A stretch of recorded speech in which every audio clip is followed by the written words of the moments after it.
दोस्तों, दिनाक्षी short hand में आपका स्वागत है। अगर आप चैनल पर नए हैं तो चैनल को सब्सक्राइब करें और बेल आइकन ज़रूर दबाएं। आज की संपादकीय डिक्टेशन 738 शब्दों की एक डिक्टेशन रहेगी जो कि 80 शब्द प्रति मिनट की गति से बोली जाएगी। अगर आपको इस डिक्टेशन की स्पीड को 100 शब्द प्रति मिनट करना हो तो आप YouTube पर स्पीड के ऑप्शन में जाकर स्पीड को 1.25 कर सकते हैं। इस डिक्टेशन की डेमो आउटलाइंस आप हमारे टेलीग्राम ग्रुप से प्राप्त कर सकते हैं। और अगर आपको इस संपूर्ण संपादकीय मैटर की सभी एडवांस आउटलाइंस और वाक्यांश की आवश्यकता है तो आप हमारा स्पेशल पेड बैच ज्वाइन कर सकते हैं। हमारे पेड बैच में दी गई एडवांस आउटलाइंस और वाक्यांश की सहायता से आप शॉर्ट हैंड को 120 प्लस की गति में लिखने में सक्षम होंगे। इस बैच को ज्वाइन करने के लिए आप डिस्क्रिप्शन बॉक्स में दिए गए मोबाइल नंबर पर व्हाट्सएप कर सकते हैं। तो चलिए डिक्टेशन को स्टार्ट करते हैं। डिक्टेशन 5 सेकंड बाद स्टार्ट होगी। Ready, start.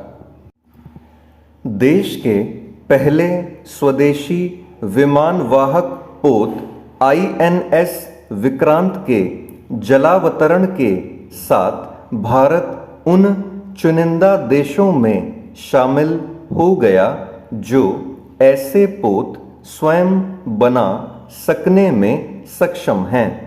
इसी कारण प्रधानमंत्री ने INS विक्रांत को रक्षा क्षेत्र में आत्मनिर्भरता का परिचायक बताया। रक्षा क्षेत्र में आत्मनिर्भरता समय की एक ऐसी मांग है जिसे पूरा करने के लिए न केवल हर संभव प्रयास किए जाने चाहिए बल्कि इस उद्देश्य के तहत काम किया जाना चाहिए कि भारत रक्षा सामग्री और उपकरणों का आयातक बनने के बजाय निर्यातक बने। यह केवल इसलिए आवश्यक नहीं है क्योंकि भारत उन देशों में शामिल है जो अधिकांश रक्षा सामग्री आयात करता है, बल्कि इसलिए भी है क्योंकि सैन्य जरूरतों को पूरा करने के लिए बड़ी मात्रा में विदेशी मुद्रा खर्च करनी पड़ती है।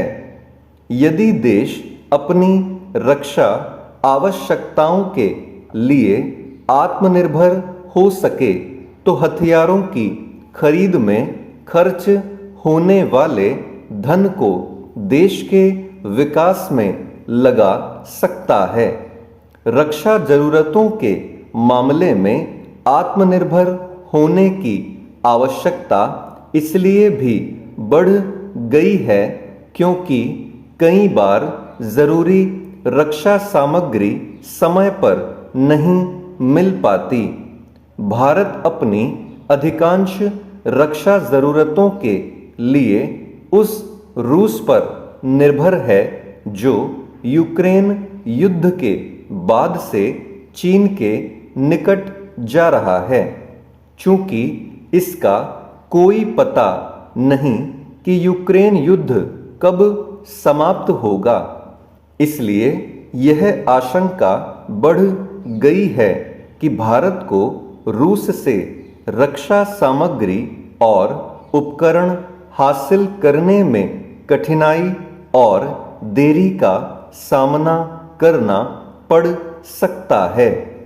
इस सिलसिले में यह भी किसी से छिपा नहीं कि रक्षा सौदों को अंतिम रूप देने में अच्छा खासा समय लग जाता है। इसके चलते कई बार सेनाओं को समय पर रक्षा सामग्री नहीं मिल पाती। एक ऐसे समय जब चीन शत्रुतापूर्ण रवैया अपनाए हुए है और इसके कोई आसार नहीं कि वह सीमा पर तनाव खत्म करने का इच्छुक है, तब यह कहीं अधिक आवश्यक है कि भारत अपनी सेनाओं को किसी भी खतरे का सामना करने के लिए तैयार रखे। जैसे चीन पर भरोसा नहीं किया जा सकता, वैसे ही पाकिस्तान पर भी। ये दोनों देश भारतीय हितों के खिलाफ काम करने में लगे हुए हैं। इसे देखते हुए भारत को अपनी रक्षा ज़रूरतों को पूरा करने के मामले में तत्परता का परिचय देना होगा।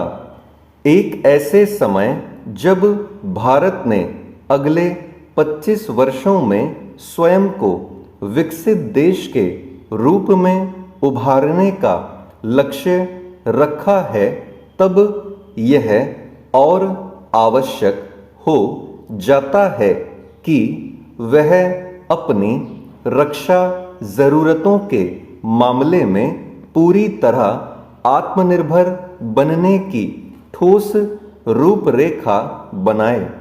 ध्यान रहे कि कोई देश वास्तव में विकसित तभी बनता है जब वह रक्षा के मामले में आत्मनिर्भर होता है। चेंज।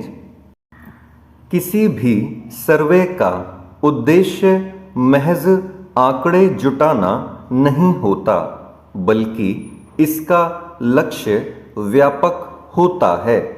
उत्तर प्रदेश सरकार ने प्रदेश में गैर मान्यता प्राप्त मदरसों का सर्वे कराने का फैसला इसी नज़रिए से किया है कि वस्तु स्थिति सामने आएगी तो वहाँ पढ़ रहे छात्र छात्राओं के लिए मूलभूत सुविधाएं भी बढ़ाई जा सकेंगी, जिनकी पूर्ति उचित डाटा उपलब्ध होने पर ही की जा सकती है।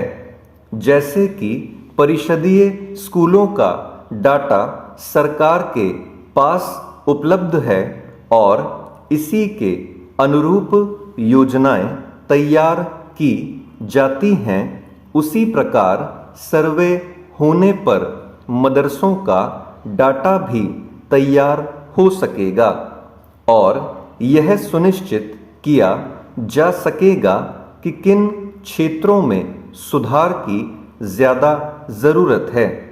वर्तमान में मदरसों ने अपने ही इर्द गिर्द एक ऐसा खोल तैयार कर लिया है जिससे वे खुद तो बाहर आना ही नहीं चाहते। उनका प्रबंधन भी यह नहीं चाहता कि कोई दूसरा उनके भीतर झांके। इसी स्थिति के कारण वे अब तक शिक्षा की मुख्य धारा में शामिल नहीं हो सके हैं। प्रदेश में गैर मान्यता प्राप्त मदरसों की संख्या 16,513 है। इसके अलावा 558 मदरसे सरकार से अनुदानित हैं। सरकार के मदरसों और गैर मान्यता प्राप्त मदरसों की तुलना की जाए तो संसाधनों और व्यवस्था का अंतर साफ तौर पर सामने आ जाएगा।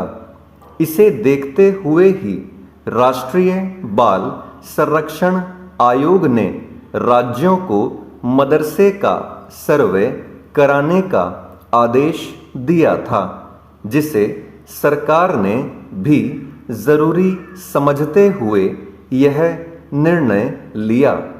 गैर मान्यता प्राप्त मदरसों का सर्वे इसलिए भी ज़रूरी है क्योंकि उन्हें चलाने वाली संस्था के बारे में पूरी जानकारी मिल सके। उन्हें कहाँ से फंडिंग हो रही है यह भी सामने आ सके।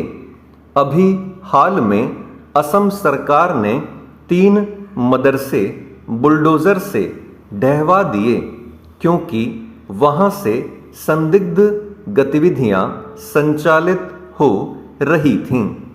मदरसों में यदि मूलभूत सुविधाएं बढ़ानी हैं और उन्हें शिक्षा की मुख्य धारा में लाना है तो पहली ज़रूरत उनका सर्वे कराने की है।